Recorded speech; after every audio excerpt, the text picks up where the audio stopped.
আজকে সন্ধ্যেবেলা পড়িয়ে বাড়ি ফেরার পথে আমি একটু বাজার করে নিয়ে গেলাম, কারণ আজকে সন্ধ্যাবেলা ভাবছি কিছু একটা স্পেশাল বানাবো।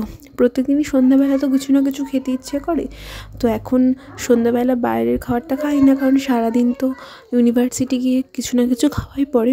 তাই ভাবলাম বাড়িতেই কিছু বানাই। আরেকটা জিনিস বানানোর উদ্দেশ্য হচ্ছে, আমাদের বাড়িতে আজকে সবাই মিলে গল্প করতে আসবে।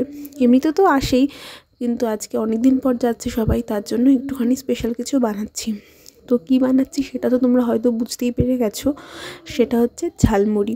মুড়ি মাখাটা খেতে কিন্তু আমার সবসময় খুব ভালো লাগে, কিন্তু যে ভাজা মশলাটা হয় সেটা এতদিন আমার ছিল না, করা হয়নি। কিন্তু আমাদের বাড়ি কার্তিক পুজোর অনুষ্ঠানে ভাজা মশলা অনেকটা করা হয়েছিল, তো সেখান থেকে ভাজা মশলাটা তুলে রেখে দিয়েছিলাম। তো সেটার জন্যই আজকে আরও স্পেশালভাবে মুড়ি মেখেছি। আর আরেক দিন মেখেছিলাম, সেদিন আলু সেদ্ধ করে দিইনি, আজকে একটু আলু সেদ্ধ করে একটু স্পেশালভাবেই মাখলাম।